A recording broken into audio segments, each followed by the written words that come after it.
Okay, right. I think she's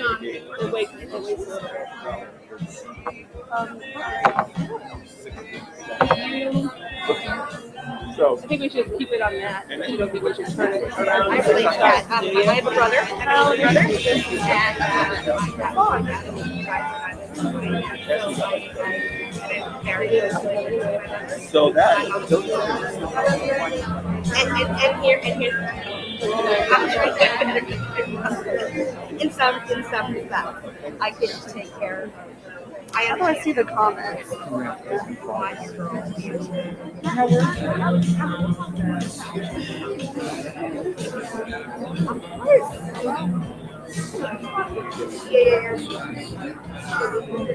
Like lagging on mine. Yeah, it's gonna. Because we're on the Wi-Fi that everybody's on right now. At home, it won't be like that. Because you have a current Wi-Fi. Good. Yeah. And then everything. I'm gonna take this rope off.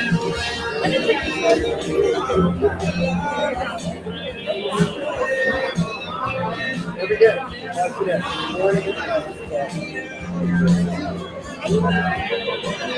I always right? And then I got into mom, and I got the person that I've been friends and loved and all this was just So, It's really hot with the masks so and the black. I always wear black to events anyway, to blend in, but the polka dots don't blend. This rope is confusing people. Right, this is where the recording sound is going to be too, so.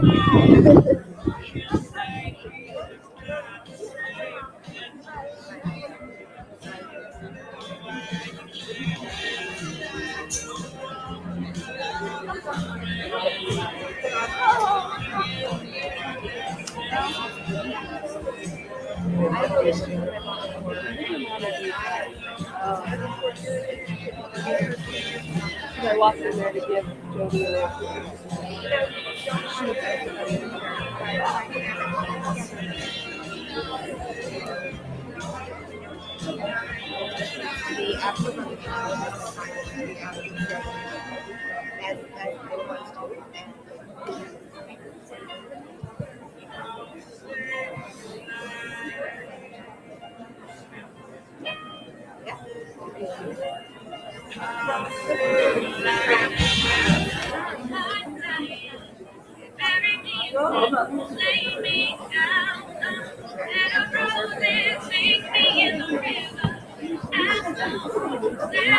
yes, he is. This might be good. That's what I know For the about. hard line. Good deal.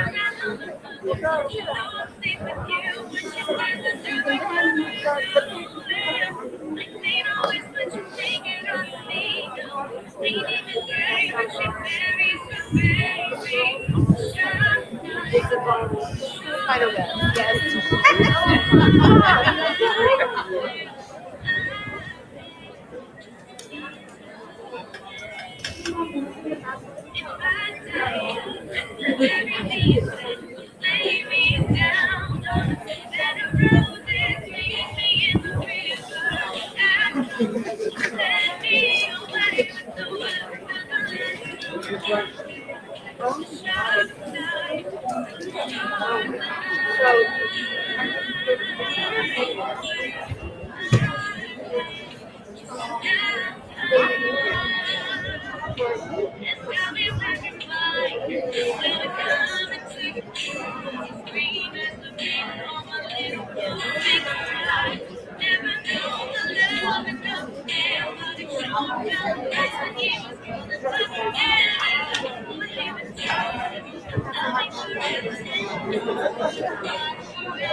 Thank you. Thank you.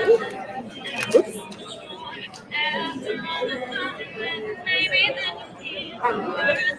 So people are like a little more too very varied, right? You just bring it down.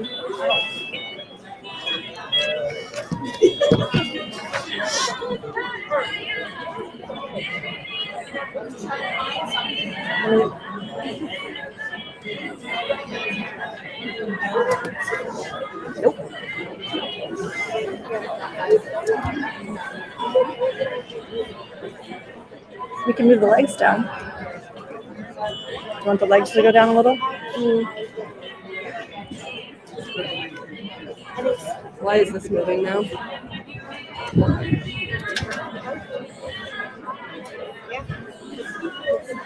I think to not get a glare, we'll have to go like this angle over there. Yeah, it's probably the back leg. You can't help it. Yeah. Oh, maybe the clouds will come over.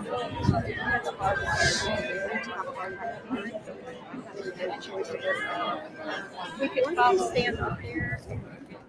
We could follow the cord instead of way over there. Because this is where the cord is.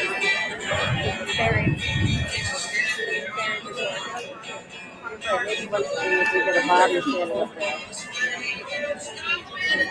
Yes, it's a little bit hard to cover.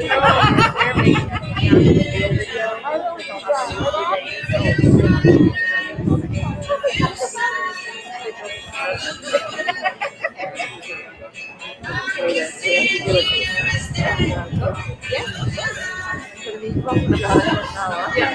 Are you sure you don't really like to make it happen? You just sit on the floor.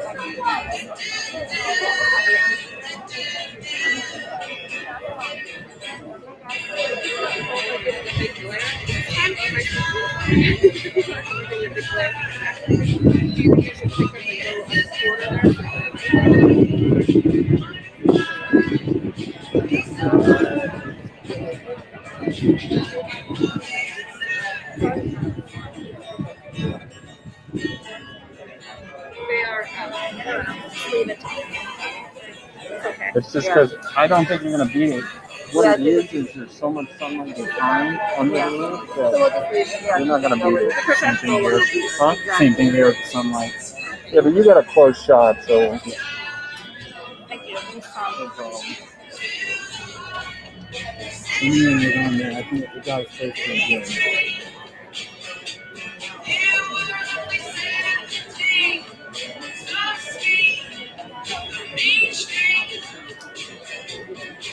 There's water to make sure people.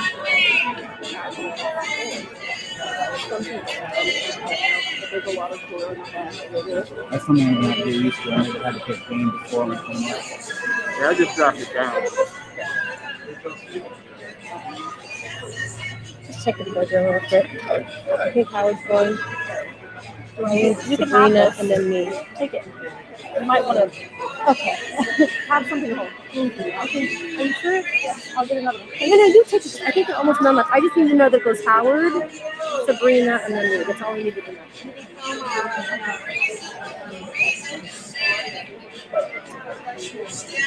Not weird.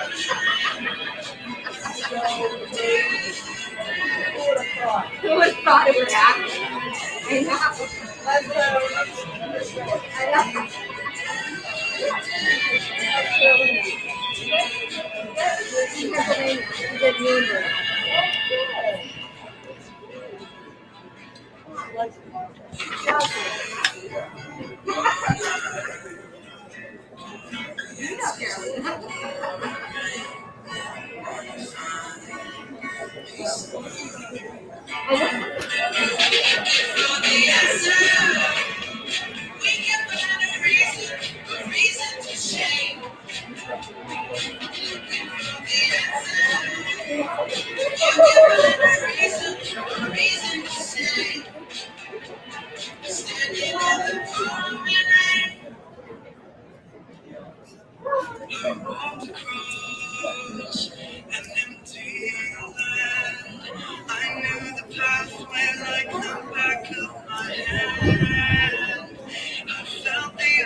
Good morning, everyone. The Grillo family welcomes you this morning to a celebration of the singular and impactful life of Annalee Arden Grillo. Thank you for being here, for the love and support you provided to the family during the past 2 years, and for the love and support you will provide in the future. During our time together this morning, the family wants you to feel comfortable. If you need to go up and get a bottle of water or use the restroom, those are located over there on the right and behind us. Also, if you would take a moment now to make sure that your cell phones are off, it would be very much appreciated.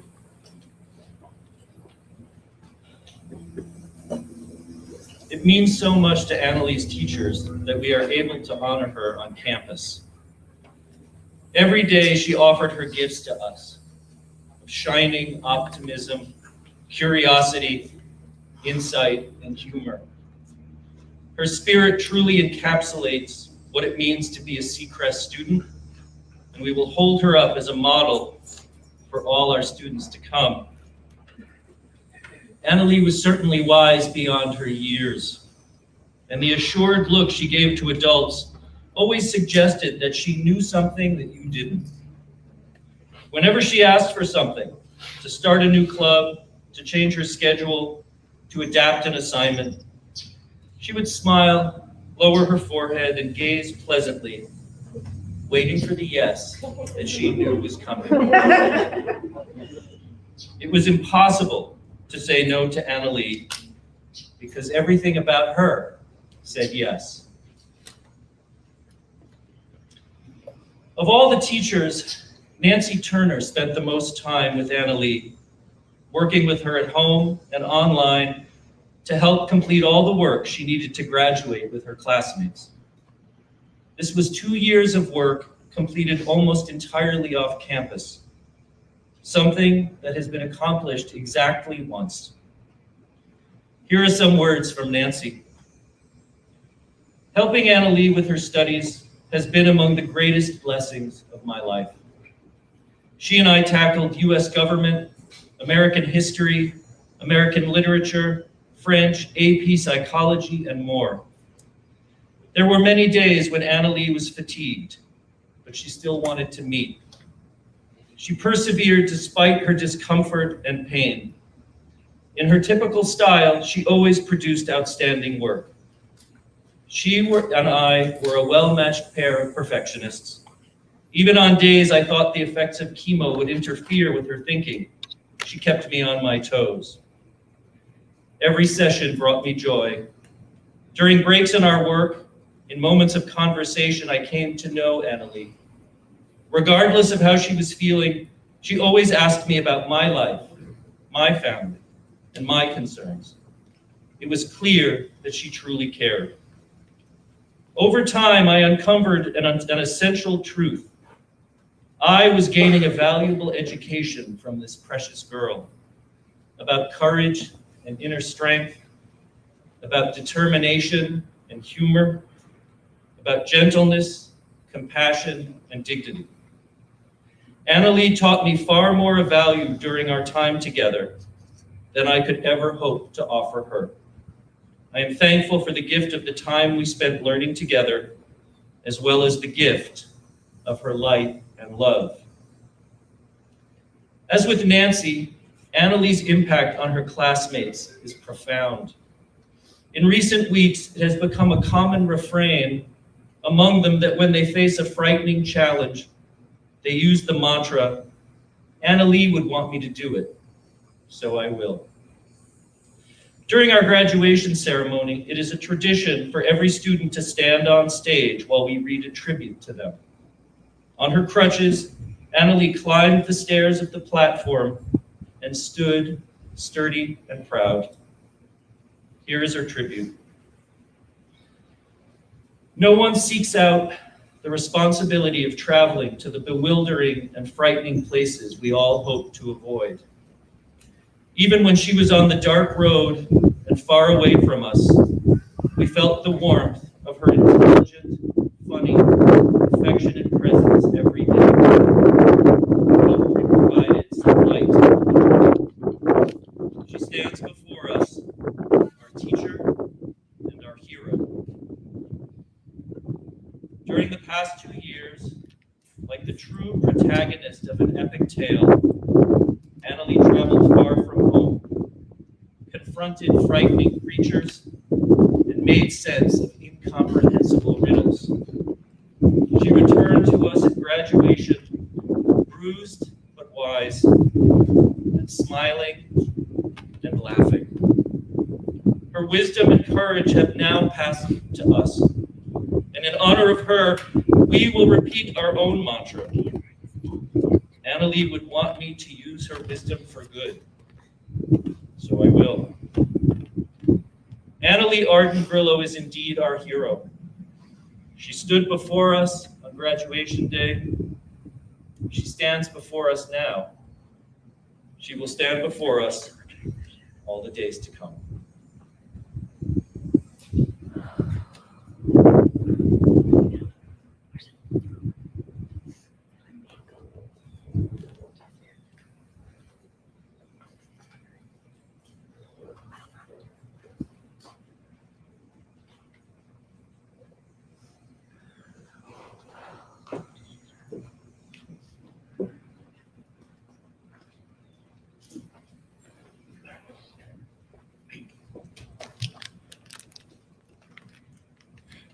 Annalee only had one album in her car to listen to.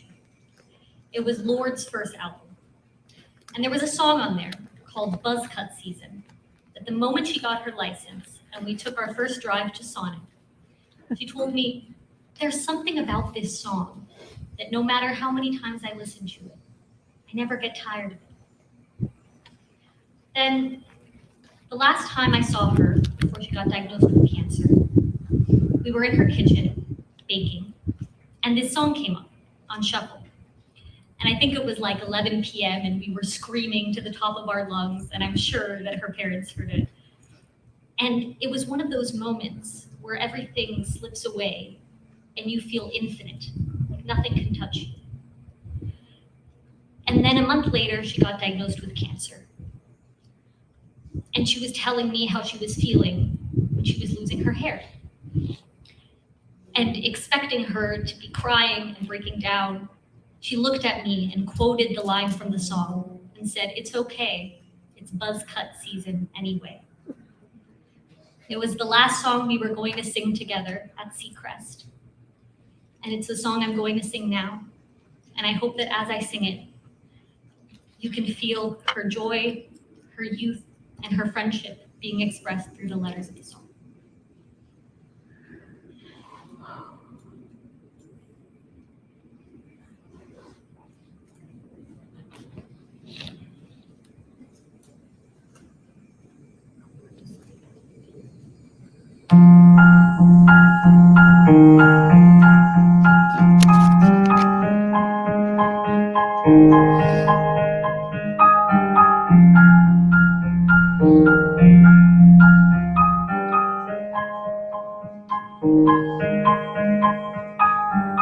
I remember when your head caught flame.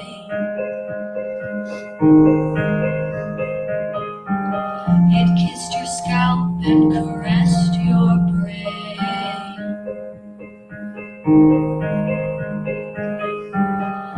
Well, you laughed, baby, it's okay.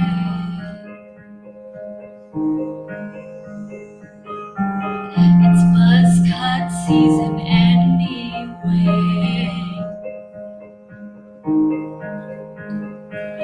Explosions on TV and all the girls with heads inside a dream. So now we live beside the pool where everything is good.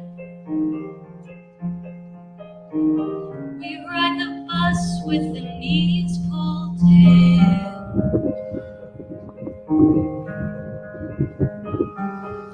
People should see how we're living.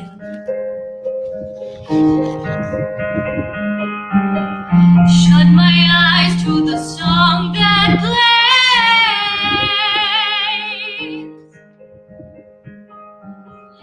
Sometimes this has a hot, sweet taste.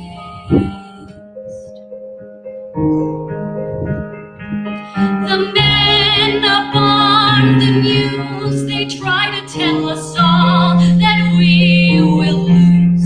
But it's so easy in this blue where everything is good. And I'll never go home again. Place the call, feel it start, favorite friend. Nothing's wrong when nothing's true. I live in a hologram with you. We're all the things that we do for fun. And I'll breathe and it goes play along. Make believe it's hyper real. I live in a hologram with you.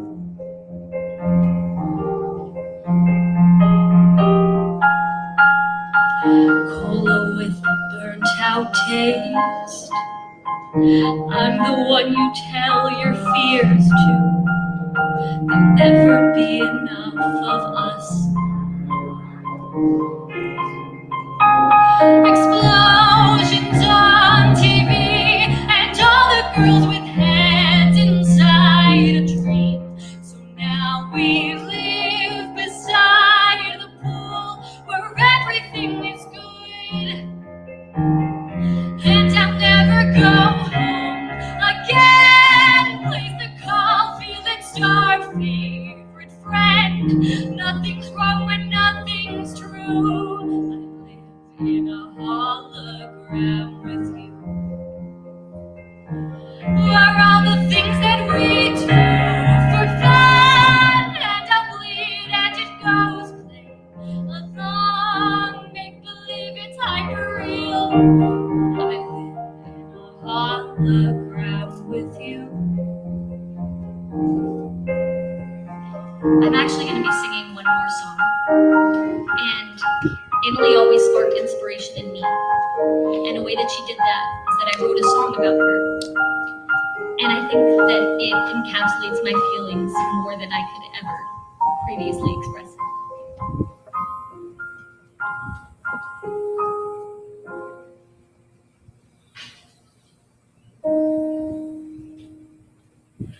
I clearly remember that summer night. Harmony in the kitchen, you always sang high.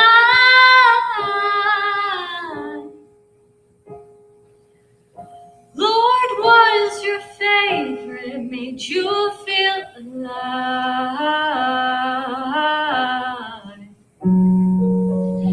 Buzz cut season predicted your fight.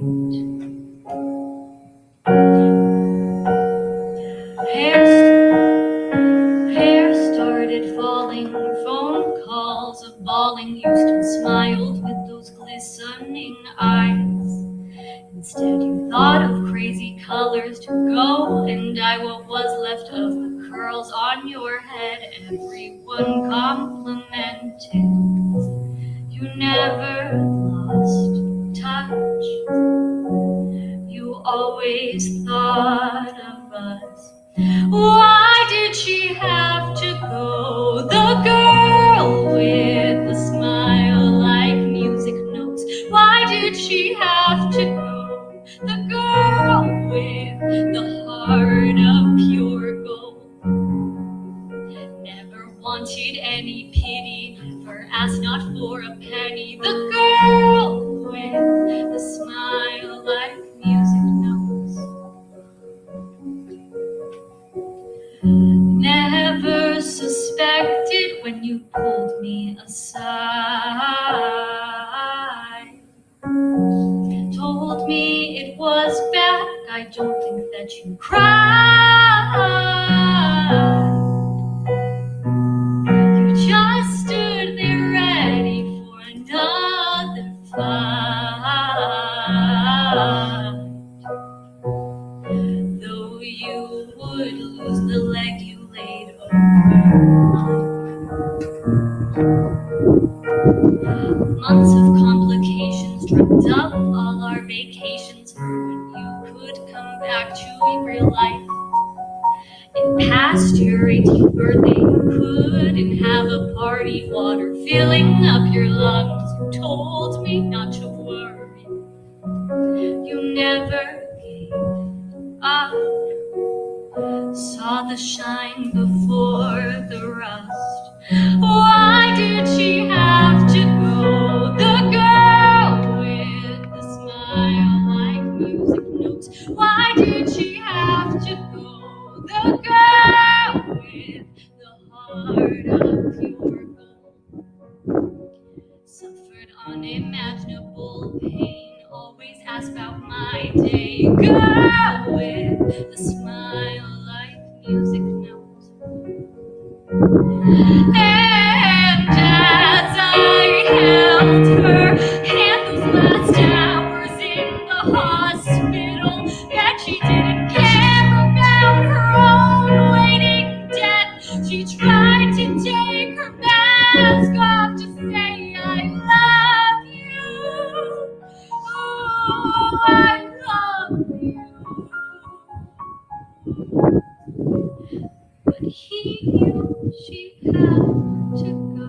The girl with the smile like music notes. She knew she had to go. The girl with the heart of pure gold.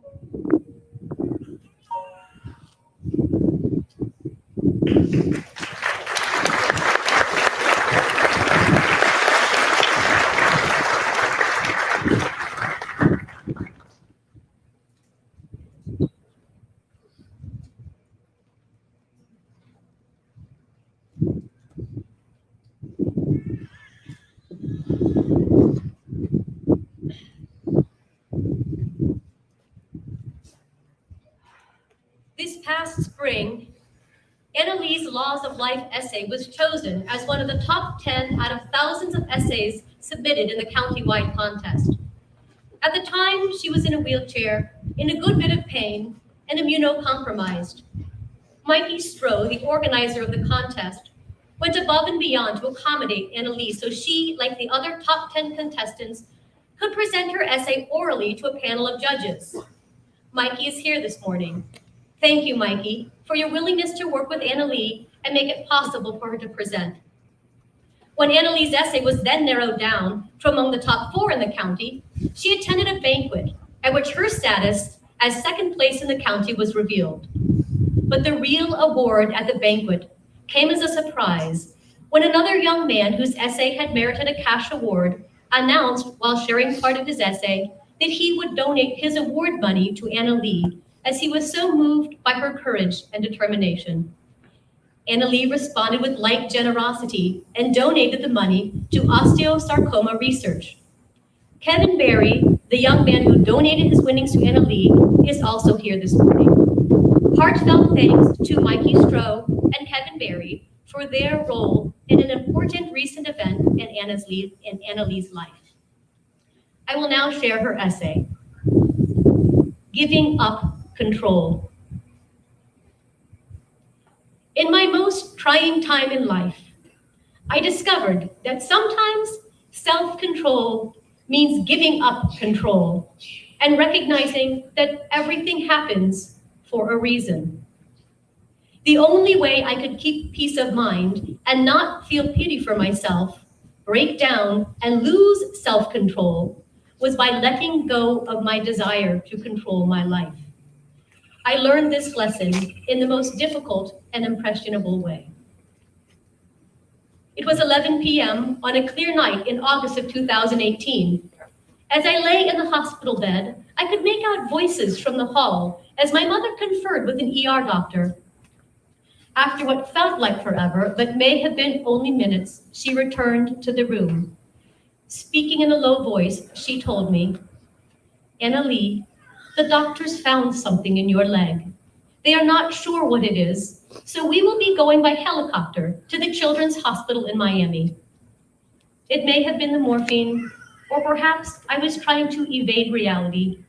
But as I floated across a sea of blinking lights at 10,000 feet high, I felt strangely excited and convinced that somehow I was going to be okay.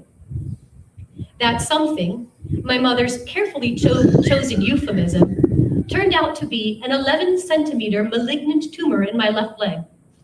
I didn't know it then, but my life was about to change completely. 2 days before, I was performing in a theater camp, going to the beach, and planning for my junior year.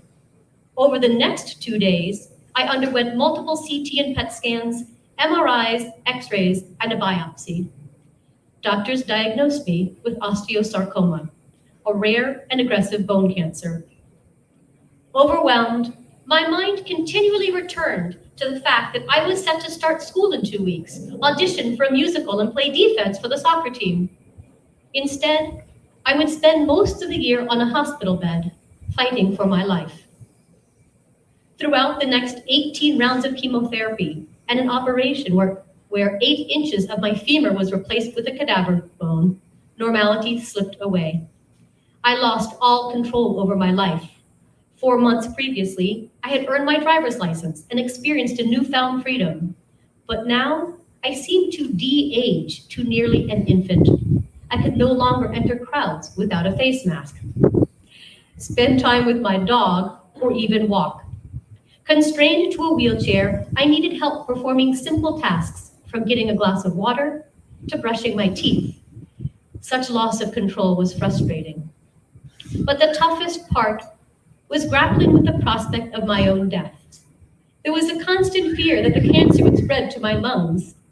Being neutropenic, I lacked a functioning immune system. My white blood count often fell to 0 between chemotherapy sessions, which repeatedly landed me back in intensive care and threatened to delay the entire treatment program. As my days in the hospital multiplied without end, at times I felt utterly defeated. Still, I maintained my self-control by letting go of the illusion that I had control over my life and remembering that everything happens for a reason. Whenever I had doubts, I remembered this idea and that somehow my struggle would teach me something valuable. I understood that even though I cannot control the events in my life, I can choose how I respond to them. Through physical and emotional adversity, I challenged myself to see my reality as an opportunity for growth. In my most trying times, my mother reminded me of a Wayne Dwyer quotation: "Have a mind that is open to everything and attached to nothing." Now, when something does not go as planned, I do not try to control it. I have realized that everything happens for a reason and the universe will align. I had to give up any attachment to how I thought things should happen and accept them as they are. Having cancer forced me to overlook trivialities and live each day to its fullest. In moments of pain, I remind myself that this instance is just one of millions in my life. And in moments of happiness, I am grateful and at peace. I had the good fortune to teach Annalie in English class when she was freshman and again as a senior. It was always a delight to work with her. I have a clear recollection of Annalie sitting in the blue booths in the upper school at the start of her senior year working on this essay. Kaya was there, Olivia, Elena, Sabrina, Carolina, Clay, Sophia, all squished into the bench, chatting and writing. When I read this essay for the first time, for the fifth time, and every time I heard her recite it, the same sentence struck me. As I floated across a sea of blinking lights at 10,000 feet high, I felt strangely excited and convinced that somehow everything was going to be okay. Today, Annalie is not okay in the way any of us had hoped or prayed. Her absence has torn all of our hearts. And yet, I know deep in my soul that she was correct, that she is indeed okay, that she is somehow a part of that sea of blinking lights at an infinite height in a world of infinite beauty. In fact, Annalie is more than okay. Annalie is angelic. Thank you.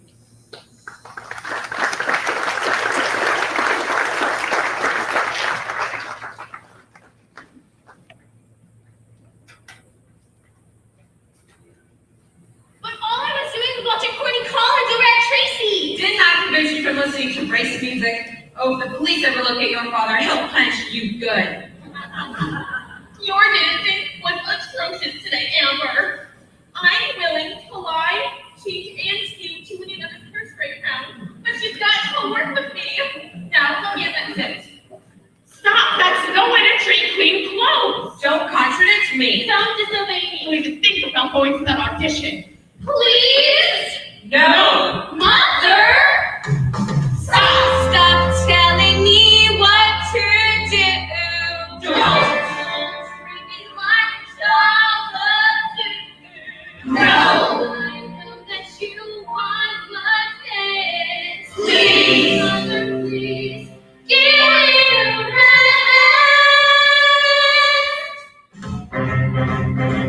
Stop. Don't. No. Please. Stop.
degree in psychology. And if anyone knew Annalie in middle school, you know that she worked on a brain project for 2 years, and she had such a passion for the human mind that she wanted to study neuroscience in college. So I think she would appreciate this theory that talks about remembering happiness versus experiencing happiness.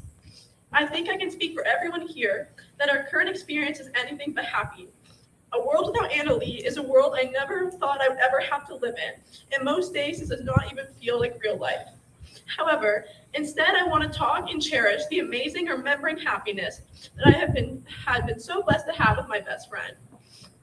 Trying to pick out just a few memories with Annalie is impossible. There was never a dull moment with a spirit like that.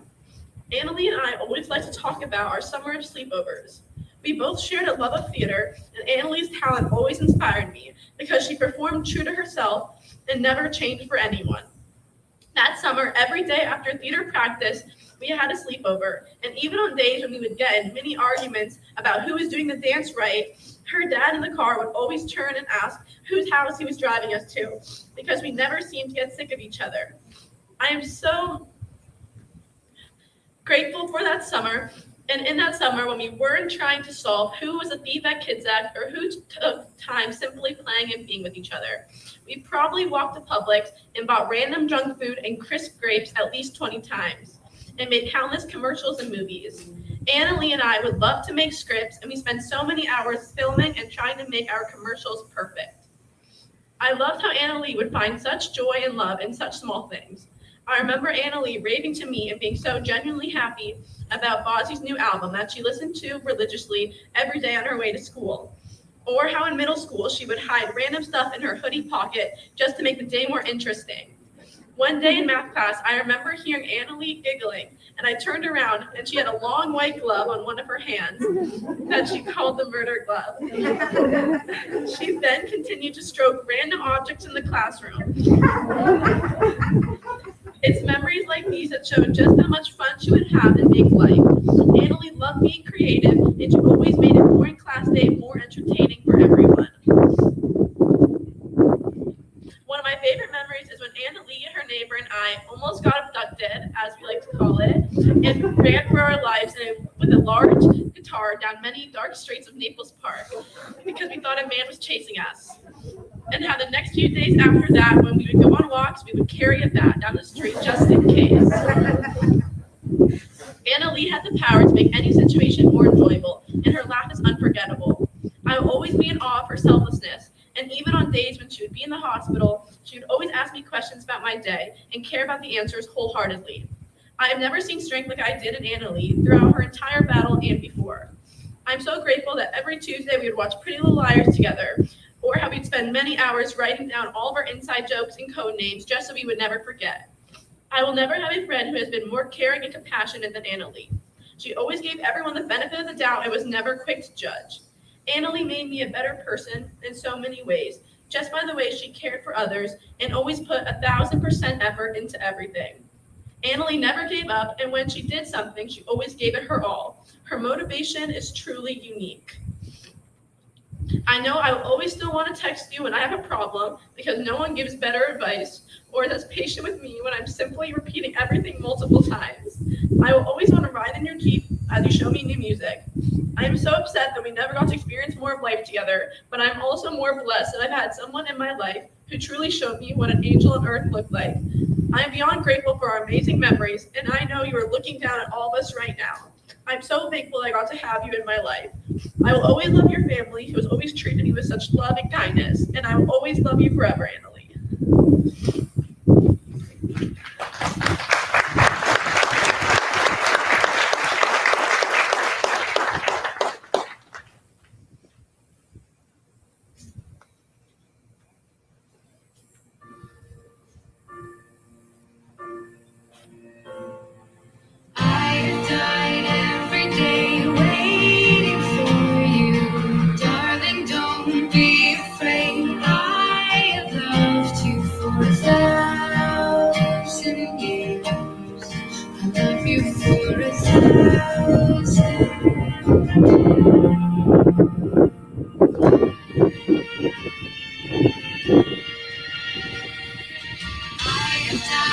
Every day waiting for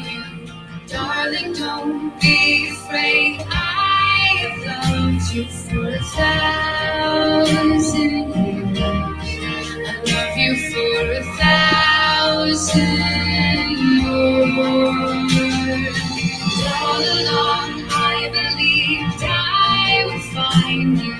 Time has brought your heart to me. I have loved you for 1,000 years. I love you for 1,000 more. I have died every day waiting for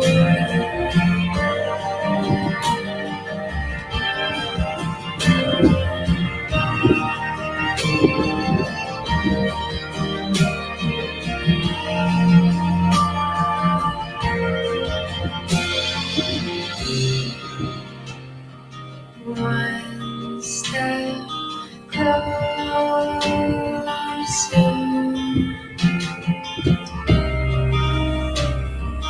One step closer. I've died every day waiting for you. Darling, don't be afraid. I have loved you for 1,000 years. I love you for 1,000 more. All along I believed I would find you. Time has brought your heart to me. I have loved you for 1,000 years. I love you for 1,000 more.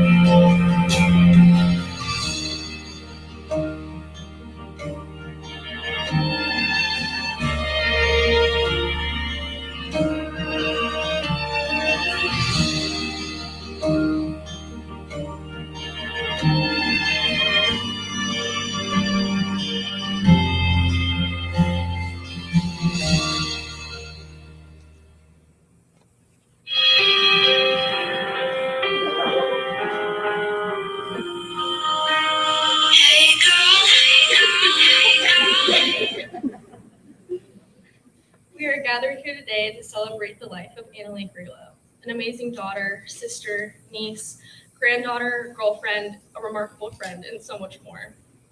For those who don't know me personally, my name is Emma Clough, and I was blessed enough to have been best friends with Annalee since the 4th grade. I've been struggling to find the words to even try and portray how incredible she was, and I have come to the realization there's no way I can fully capture her essence. However, the best I can do is try. In all of our years of friendship, she has taught me more than all of my teachers have combined. And let me tell you, while she grew up and matured into the most brilliant young woman, she never lost the carefree and spunky spark she's had since the moment I met her. Not only was she my best friend, but I saw her as a role model for me throughout my life. Her ability to speak her mind, never shy away from a challenge, sassiness, and unwavering confidence encouraged me daily to better my own self.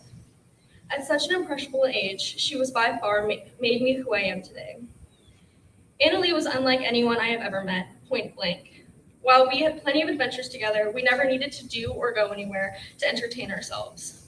For instance, one summer, the Grillo family decided to invite us on a 2-week family vacation to France, which included several hours of car rides and airplane terminals.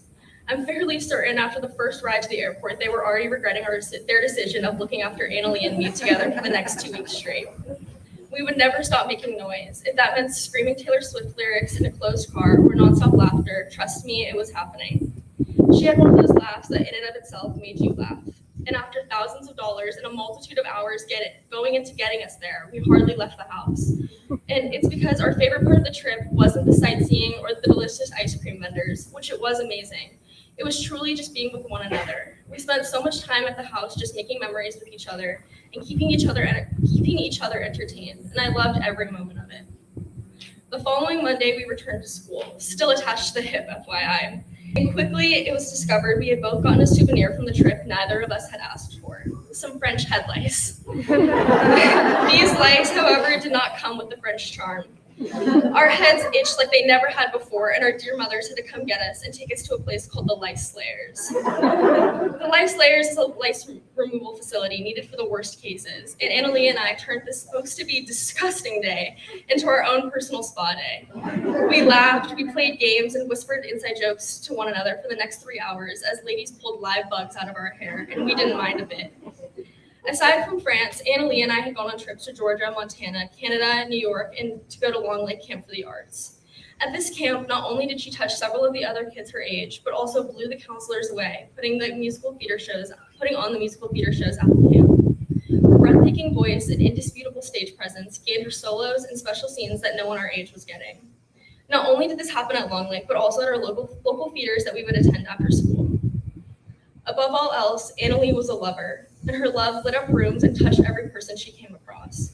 She was always the one who I could go to for advice about absolutely everything, because her first priority was always making sure I felt love and making sure I felt okay, and then would sit there and help me fix whatever my issue was, no matter how long it took. This selflessness carried with her until the very end, and it spoke volumes. 2 days before she had passed, Olivia and I were with her, and Annalie is clearly exhausted. And Olivia and I are supposed to be the ones worrying about her, right? Well, the first thing Annalie does is to make sure I have a chair and make sure that I'm comfortable. And after we left, she had fallen asleep for a while and woke up and texted me. And while this text included lines of gibberish that I couldn't completely make out, the last one stuck out like a sore thumb. She said, "Everything is okay, I love you," with an accent on the E because she liked it like that. And while I might not feel okay tomorrow or a year from now, or even until I see her again, I choose to believe she is now a guardian angel for us all, and that everything is okay because her wild spirit is free of the pain and control cancer had over her. I will always remember Annalie's elegant dark curls, her resilience, her ability to wear sweatshirts in every weather, including heat waves, and her compassion that was bursting from the seams. She was awe-inspiring to everyone who had the privilege of knowing her, and will continue to inspire everyone who hears about her. I already miss her so much, and every day since she has passed, I miss her even more, a challenge I'm not nearly ready for. With all that said, I'd like to close by saying Annalie Arden Grillo is the best of friends I have ever had and probably will ever have. I plan to live my life in complete honor in hopes I can become in honor and hopes I can come even as close to half the amazing person she was. She taught me to never take life too seriously, give everyone the benefit of the doubt, always spread love no matter what, and no matter how hard life can be, we all must learn from it every day and embrace every moment of it, because life is so unpredictable. To be frank, I love you and I miss you, Annalie, and while I might not be able to see you in this lifetime again, your impact is worth 1 trillion and more lifetimes.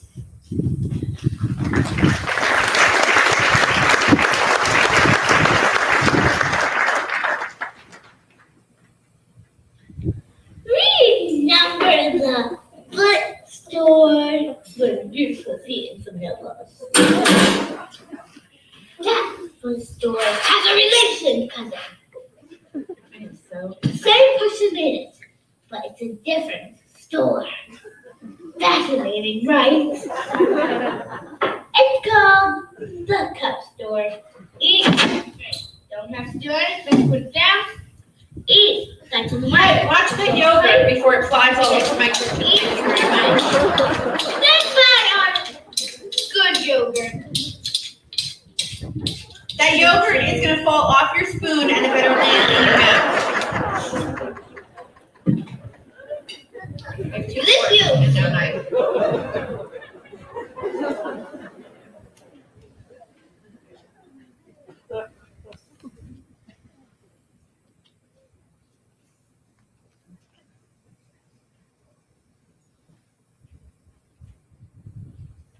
Thank you so much, Annalie, for that clip. And these beautiful 18-year-old girls who have, 3 of them have expressed such beautiful things.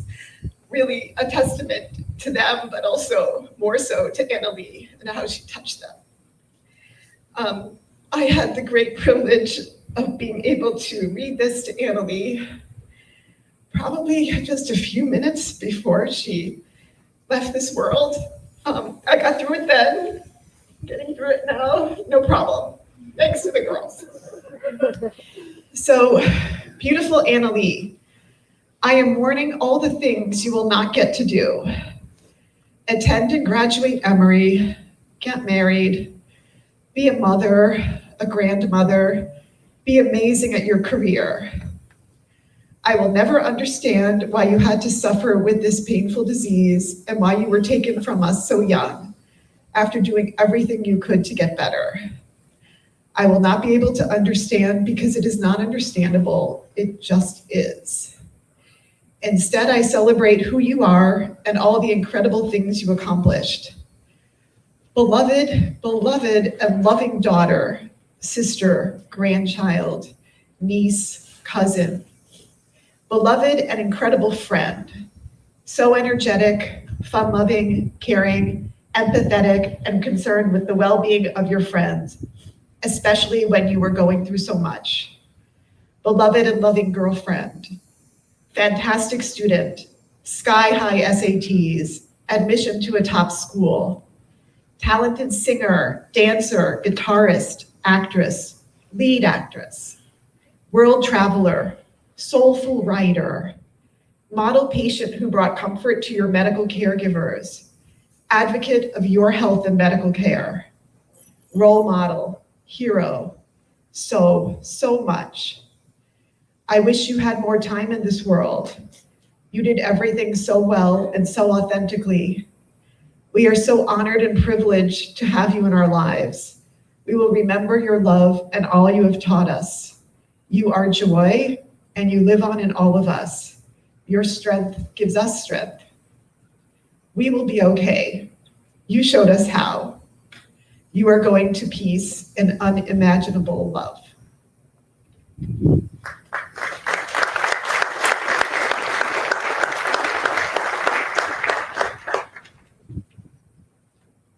For Yenta to find me a husband. Not unless it's Model the Taylor. I didn't ask you. Simon, you're the oldest. They haven't came back for you before they made one for me. Oh, and then after her, one for me. So it's Yenta brand. Oh, Yenta. Well, somebody has to make matches. Young people decide these things themselves. I hope you bring someone wonderful. And someone interesting. Oh, and well off. And important. Matchmaker, matchmaker, make me a match. Find me a find. Catch me a catch. Matchmaker, matchmaker, look through your books and make me a perfect match. Matchmaker, matchmaker, I'll bring the veil. You bring the groom. Slide her in hell. Bring me a ring for my money to be. Make me a lover and see.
I'd just like to welcome everyone to invite you to light and to just take a moment to ring the Tibetan bell for a moment. And when you hear that you just gather all this goodness and this beauty and the sharings that we've been listening to this morning. And in those few moments that you could remember a moment, either one you just heard about or watched on the video, or one that you had yourself with Annalie, and so that we can call her into our hearts and let her know that we are paying attention. And so let's start with taking 3 deep breaths together, breathing in through the nose and out through the mouth. Another deep rejuvenation breath, breathing in through the nose and out through the mouth. And another deep centering breath, dropping your awareness down into your heart.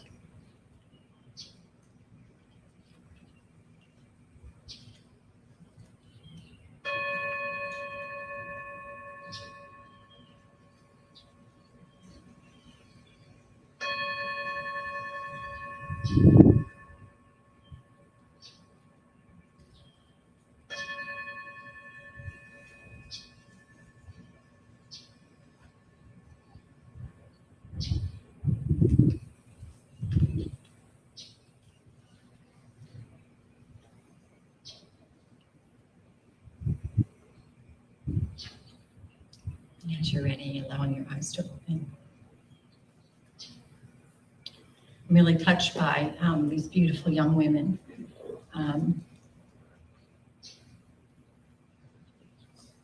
Gives us hope for our future, doesn't it? I'm so touched because I see how Annalie has woven a colorful tapestry, the tapestry of her life. And each one of us here in our own special way is a thread in that tapestry. I'd like to share the thread that I shared with Annalie, which began when she was a baby. And Debbie and Pierre reached out to me and asked me if I would create a christening ceremony for their baby girl. The ceremony was a small, intimate gathering of family and close friends. The christening of Annalie Arden Galo marked the opening to receive God's grace. Sprinkled with water as promised to receive God's connection made with her and our Maker. She was anointed with oil, sealing in the gift of the Holy Spirit, and a candlelight to remind her from where she came, the light, the infinite light that is within each one of us, and that light would guide her and shine through her and someday call her back home. This marked the sacred doorway into life. I watched in the wings as Annalie blossomed into a beautiful young woman. And she and I would share what I call sacred time together, especially when she was diagnosed with cancer. She was remarkable as she met each new challenge with strength and dignity. And she developed a relationship with the unknown. And through that, she developed courage. And she learned how to surrender to whatever life was presenting. Annalie loved life, clearly. You can see that. And Debbie shared with me that living with Annalie was like having your own private dinner theater every evening. As she would perform, she loved to entertain and make people happy. Today we celebrate Annalie's life. This is the sacred doorway out from this world to the next. And this is not an ending. This is a continuation. And it's very important that we all remember and that we know that although all of our prayers were that she would be with us longer, her life was complete, designed by her and her creator. She had the recognition that ordinary life is a spiritual path. And this is what death teaches us. All of life is sacred if you view it with the eyes of tenderness and compassion. And Annalie had those eyes. Each ordinary passing becomes an invitation into sacredness, not linear, but circular. All of nature is cyclical, weather patterns, the seasons of our life. Linear time does not take into consideration the sanctity of life as a whole. And this robs all of us of the gift of our understanding of our significant roles as stewards of the earth and of each other and of all living beings. Just 3 days before Annalie passed, I met with her and Debbie and Pierre, and they gave me permission to share with it a glimpse into that sacred time shared. Annalie was in her hospital bed with Pierre and Debbie on either side of her. And I asked her what it was that she wished to share. And she said, I want to relieve stress and bring forth good spirits and to have clarity. Debbie and Pierre shared they too wanted clarity and guidance. And Debbie asked for a vision for the future and wanted the chemo to work. Annalie asked Debbie if she was going to be okay. Their noses were practically touching at that point. And she wanted to know that her parents would be all right, that they would be okay. And Debbie assured her that they would be, but that it would be very hard, but that somehow they would find a way. She was leaning on Pierre and touching the nose of her mother. Annalie was so clear as she said, it's not that I want to go, and sometimes I feel scared, but I really don't know how long I have to be here. But I am alive now, and I want you to be with me and to know where I am. And I asked her, where are you now? She leaned back and she smiled, that contagious smile. I am in deep stillness, and I am in such stillness and peace. And looking at her parents, she said, I want you to be with me here in this stillness and peace. And then she reached out her arms in front of her, saying, there is a force here. There's an amazing force here helping us, like a ring around us. It is here helping us. And there's so much peace and stillness. Annalie was completely radiant in this moment. And I knew that a very wise being was teaching us. And I knew that this message was a universal message for all of us to know and to hear. To know this deep stillness and peace that is within each one of us. And to know this amazing force that's around us and the good spirits that are here helping us. This amazing force is here all around us. And if we allow ourselves to pause and to enter into the silence or the sound of nature or the gaze of our children's eyes or the laughter, or to look up at the twinkling stars at night and the magic of the full moon. Annalie was surely a great teacher. And I heard once that great teachers are ones who inspire others. She showed us all how to live with uncertainty and still to laugh and to sing and to care for others and to have a committed love and to live a life of purpose. She loved life, and she loved her family and her mother, who advocated tirelessly for her baby girl to be sure she had the best treatment available, and Pierre, who more quietly and tenderly held her. I witnessed he was the rock, and her sister Juliana, who as only a sibling can do, to laugh and to cry and to be silly in her ways. There will always be something that Juliana will carry in her heart. A sibling's love is hard to describe, for they bear witness to each other's lives. 3 days after that last meeting, Debbie reached out to let me know that Annalie had passed. And a few days later, I was to meet with Debbie, Pierre, and Juliana. And I decided just before that meeting to take a walk outside. I walked out into this big open field behind my home, and I inwardly asked Annalie and Spirit God to help me. I asked Annalie to guide me and to let me know what did she want me to share with her family. And just as that inner prayer was said, I was surrounded by hundreds of dragonflies. They were landing on me and swirling around my body. I had never experienced anything like that. And I immediately felt joy and peace.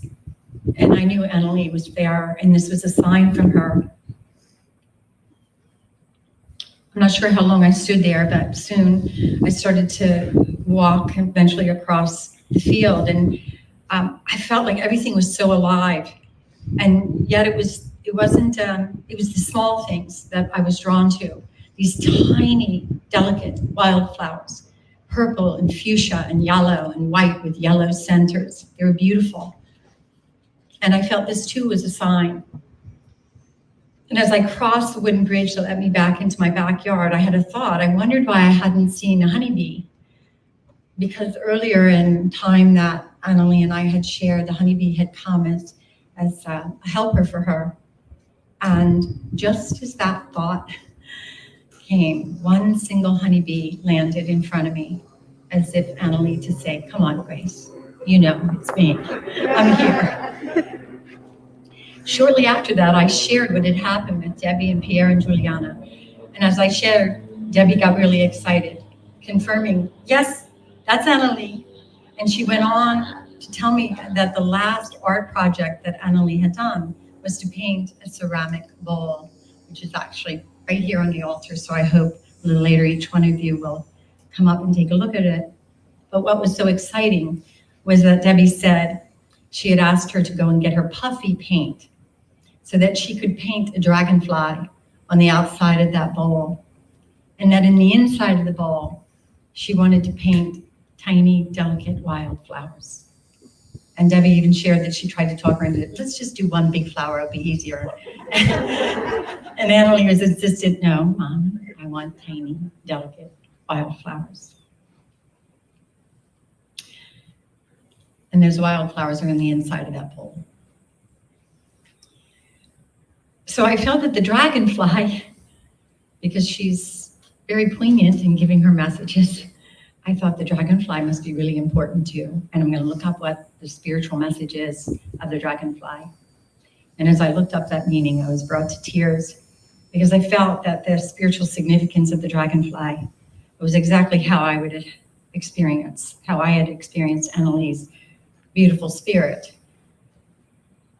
The dragonfly meaning as a spirit animal possesses the power of the light and carries the wisdom of change and learning through life experiences. It's the symbol of joy and lightness and having a deep connection to your thoughts and your emotions. And just like the honeybee spirit, and just like the changes the dragonfly undergoes, the appearance of the dragonfly calls you to live and experience what the world has to offer. The dragonfly symbolizes transformation and being open to experience new things. And it usually is symbolic of something big unfolding in your personal journey. It resonates with wisdom and deep thoughts. The dragonfly is not exactly the biggest and the strongest creature in the world. So every flight they take is perilous and truly unforgettable.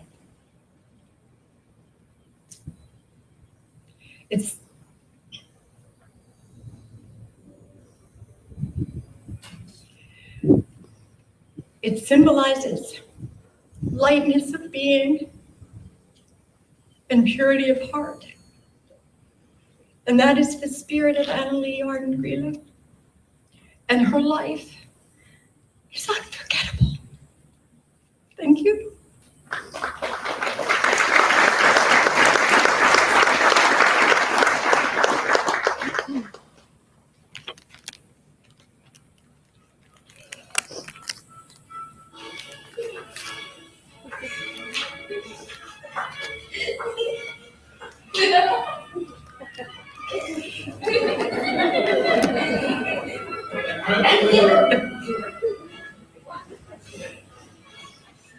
Much better.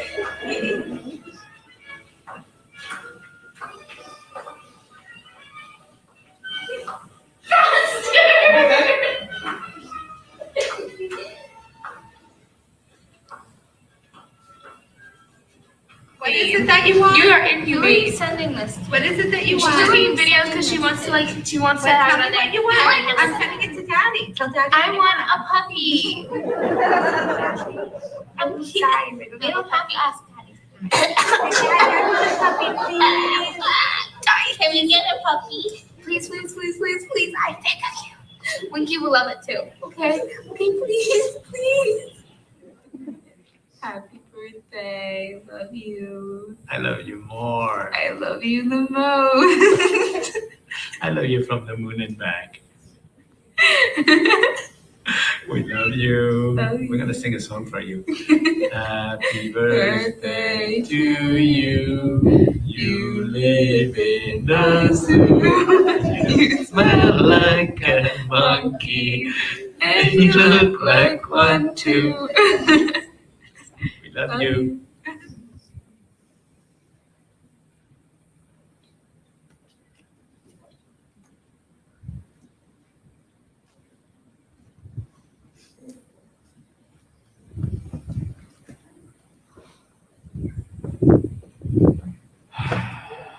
Morning, everyone.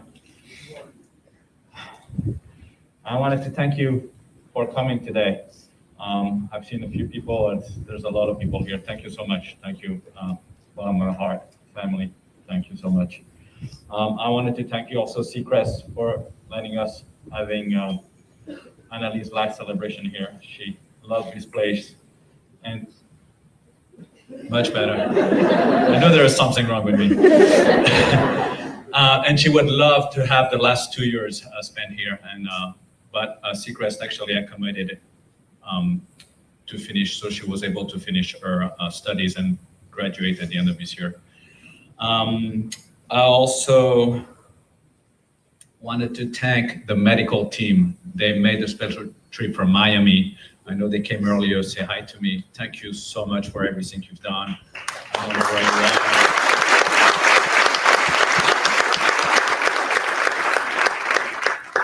We tried everything, they tried everything. And the fact that they came over to be here for Annalise celebrations means a lot to us. She was not just a patient, but she was someone they cared about.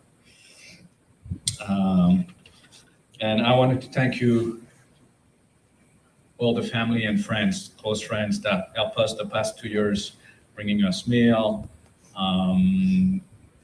many things they did.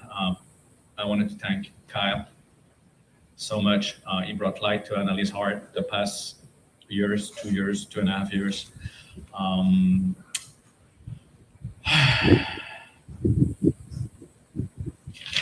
So I put my head down and here's what I remember about Annalise. I remember when Annalise was born, Debbie wanted to have a natural delivery without a epidural. I remember thinking, wow, she's brave. She's brave. And I was like, I'm not sure I would have done it myself.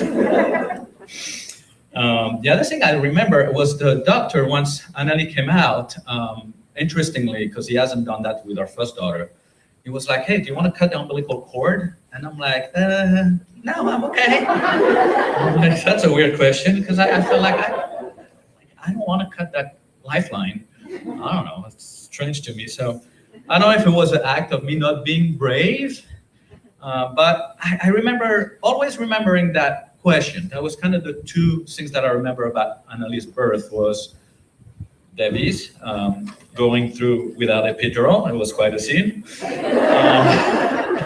especially towards the end. And the doctor asking me that question, and it kind of stayed in my mind, but I was like, no big deal. But it kind of stayed with me. So 20 years later, we're early August, we go back to Miami Children's Hospital to do another treatment, try something new for Annalise. And I remember Annalise never lost hope. She was always, if chemo didn't work, let's try something else. One of the last thing, on the last week when the Dr. Anine came and asked Annalise, because she had talked to her, he said, do you want to be intubated to help you breathe if we come down to it? And Annalie told her, said, well, if I get intubated, can you still give me chemo? And the doctor shook her head. It's like, no, we can't. But Annalie really never lost hope. She was fighting. She was a fighter. She was brave. She was brave. Unfortunately, within 2 weeks, her health declined really quickly. And on Wednesday, August 19, we reached out to family and friends and told them to come over if they could to say a last goodbye to Annalie. So just 2 weeks ago today, on Saturday, August 22nd, surrounded by a few close friends and family,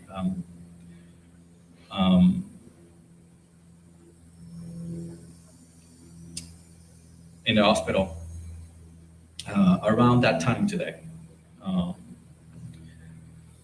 Annalie was on a ventilator helping her breathe, and eventually one of the doctors suggested that we remove the oxygen mask and put an oxygen tube just to kind of relieve her and ease the passing. So at that moment, I remember what that doctor told me when Annalie was born. See, Papa?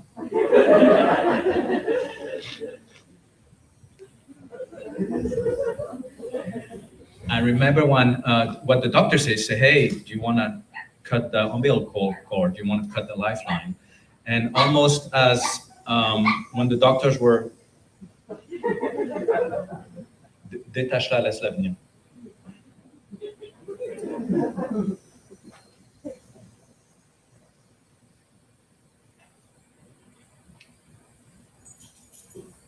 Come on, Stinky. Come see Papa. Hold on.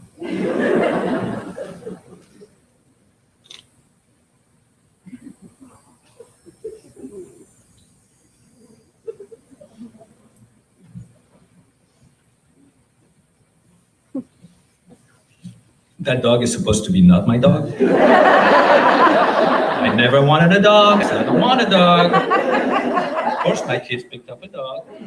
Guess whose dog is now? Please, please, please. I knew it. Where was I? So yeah, at that moment, when the doctors actually were going to remove the mask, I was like, hey, I want to take that lifeline out. I guess I didn't have the opportunity the first time, but this time, Annalie, by what she'd been through and showing me how brave she was, she gave me the courage to remove the mask and put the tube under her nose. It was scary, but at the same time, I knew it was the right thing to do. She was just there, breathing really, nothing was happening, and I was like, it's time to let her go. And around 1:30 p.m., the same doctor, Maggie, I know she's here. She said, we probably can remove the tube under her nose. And same thing at that point, I removed the tube knowing that at this point, it was probably not much time left. I really was anxious doing that, but I knew it was the right thing to do. And I removed the tube, and I think less than a minute later, Annalie passed, and I relieved her of her pain. I cut Annalie's lifeline. She gave me the courage. She was a brave soul. And I'll remember always of her. I'll remember how strong she was, how brave, and her smile. Like many people have, you heard from many people how her smile was contagious. And in the past 2 weeks, conversations that I heard or me talking to people, they're talking how Annalie great smile had. And not just a smile when you see somebody, hey, how are you? It's like, it was this smile. She was happy to see you, like really that genuine smile. She was so happy. She loved life. And I'll always remember Annalie being happy, her smile, and for being brave. Thank you.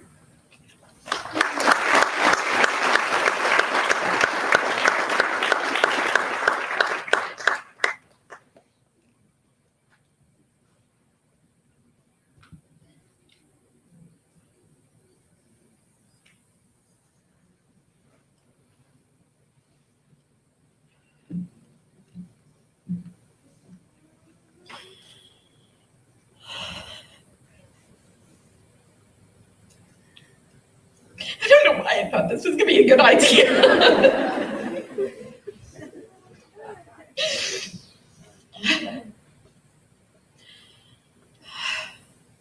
We love you, Debbie.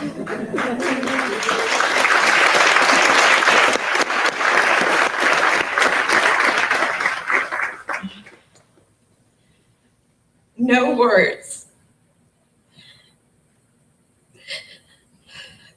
This has been spoken to me more in the past 2 weeks than any other time in my life.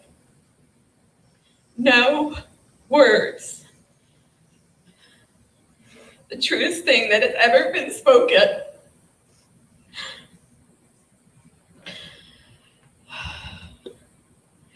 Like the meaning of Taoism, that which cannot be named. How do you capture the essence of Anna Lee, or the magnitude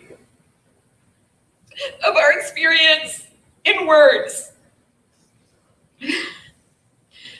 There really are no words that adequately describe her life force. The only way to truly know her was to have experienced her. You always knew when she was present. The room would light up when she entered it, and like a bright light, you were drawn to her. Anna Lee was all things. She was full and connected to a higher power. She was generous and she was compassionate. She was laughter and she was fun. She was life and energy, and she was love.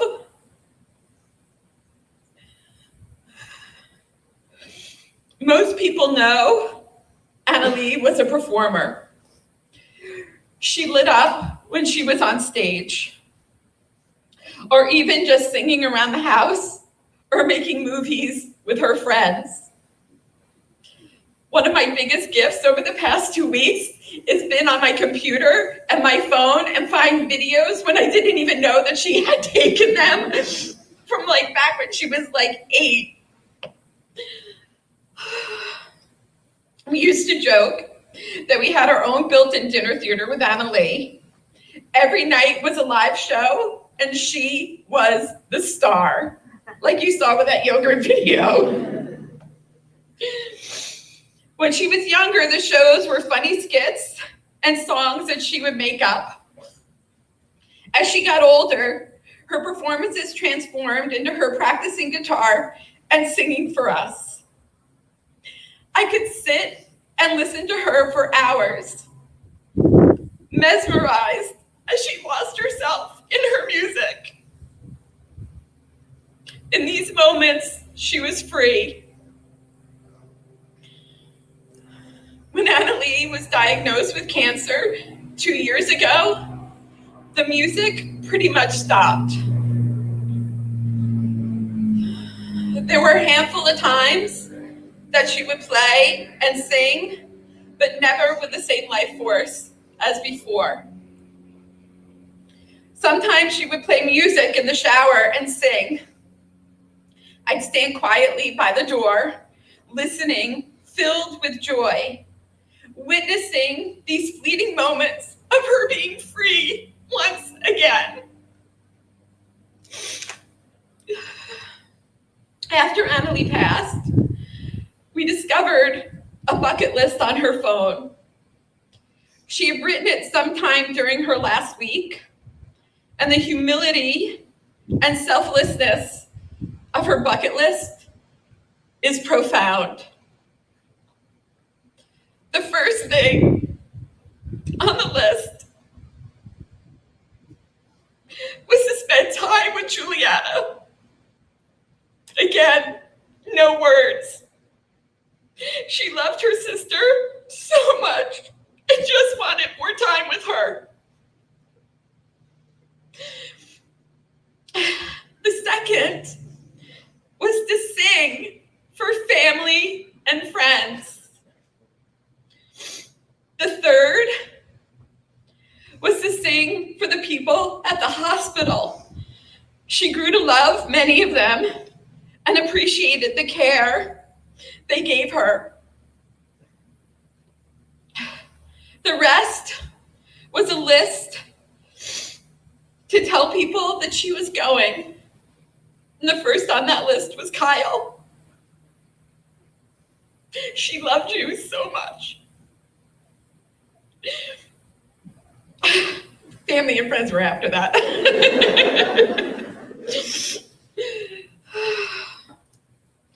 That was it.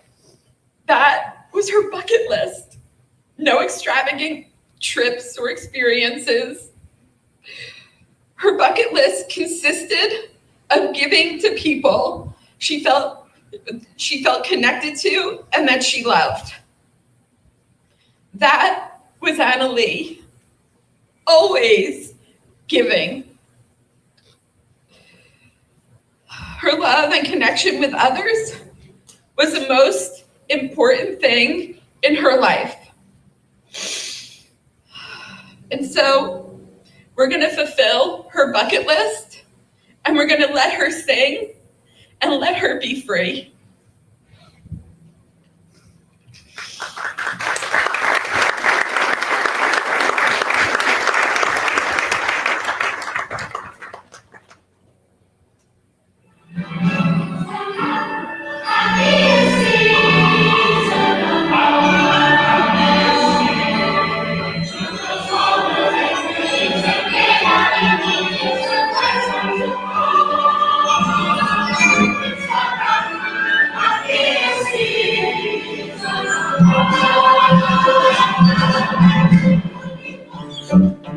I've been spending way too long, check my time in the mirror, and then look back, just trying to be clear, but my breath fogged up the glass, so I turn to face my glass, and guess what I'm saying, that there ain't no better reason to rid yourself of vanity, just with the seasons, it's what we get to do, our name is a virtue, and I won't hesitate no more, no more. It cannot wait. I'm sure there's no need to complicate. Our time is short. This is our fate. I'm yours. Nothing I can see like me. Open up a place and then you're free. Look into your heart and you'll find the sky's yours. So please don't, please don't, please don't. There's no need to complicate, 'cause our time is short. This is our fate. I'm yours.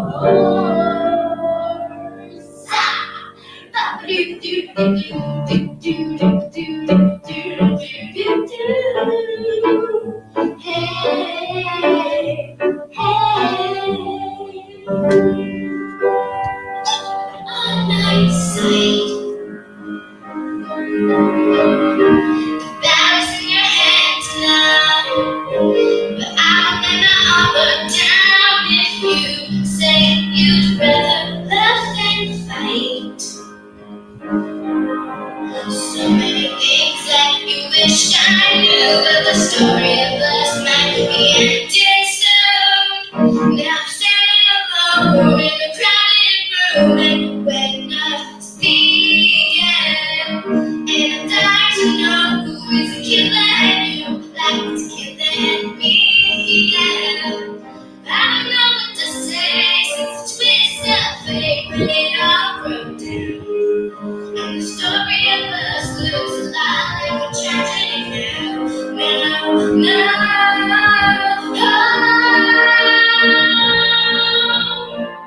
And when I speak, and I to know who is killing you, like it's killing me.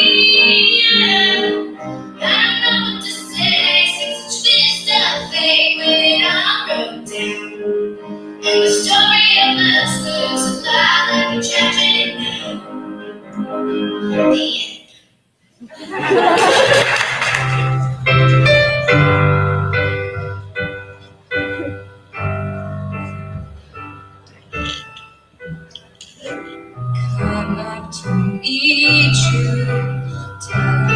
I'm sorry.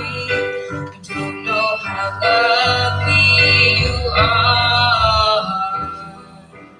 I had to find you, tell you I need you, tell you I set you apart.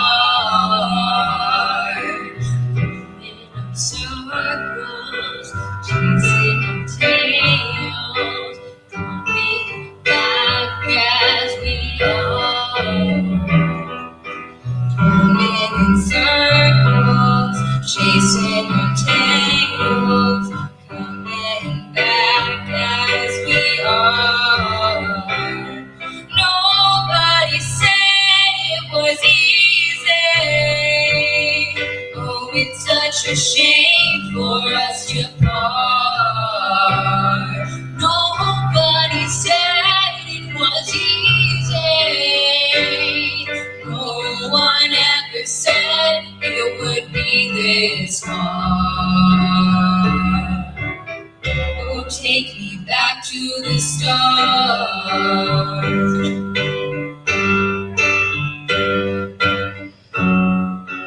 I was just guessing at numbers and figures, pulling the puzzles apart.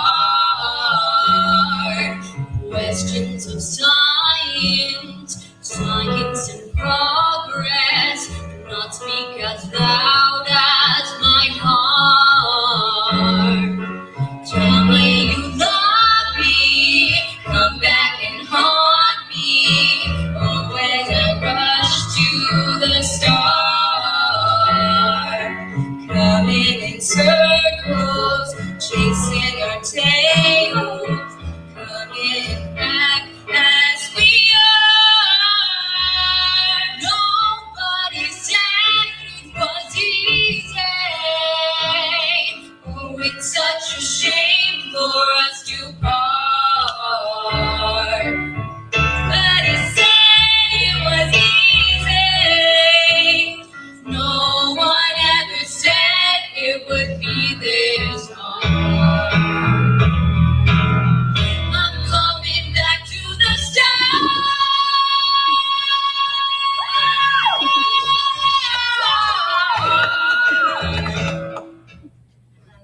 I'm singing I Never Told You by Coldplay Fly. 1, 2, 3, 4.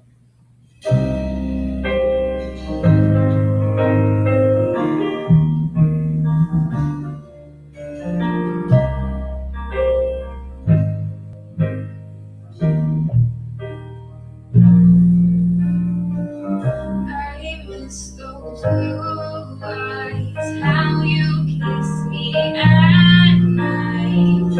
I miss the way we sleep, like there's no sunrise, like the taste of your smile. It miss the way we breathe. But I never told you what I should have said. No, I never told you. I just held it in. And now I miss everything about you. I can't believe that I still want you. After everything we've been through,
always do. But I won't forget what I did for her, what I did for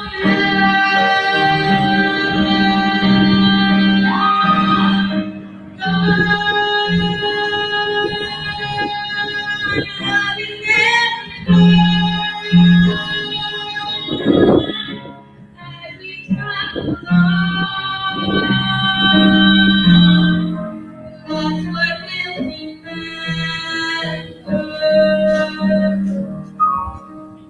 is to say goodbye and pointing toward tomorrow. We did what we had to do. Don't forget, we regret what I did for love. What I did for love. What I did for love. Love is never gone as we travel on. That's what we'll remember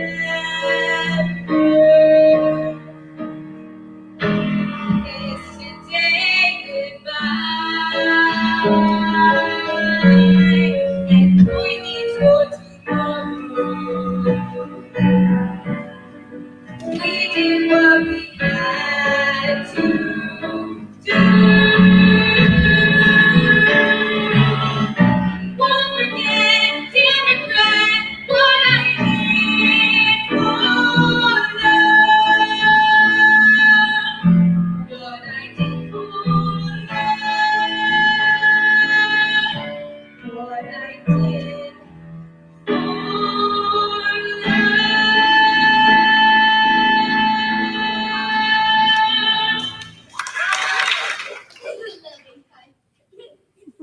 I see a video. You clearing shut. You're just loving us, creating loving us, aren't we? So yeah, we subscribe. Today's the day is the loving. It's today's the day is the loving. It's today's day is the loving. It's today's day. It's day of the loving. It's the day of the dead is loving. It's the day of the dead. That's what it's called. It's the day of the dead. The loving. So come on, dance. Get on the floor. Come on, dance. Let's dance the Flora. Now we're gonna dance the Dora. It's happy day. Go sit down. Live your life. Now it's the day of the dead. It's the loving heart. It's the day of the dead. Yeah! Thank you very much. Yeah!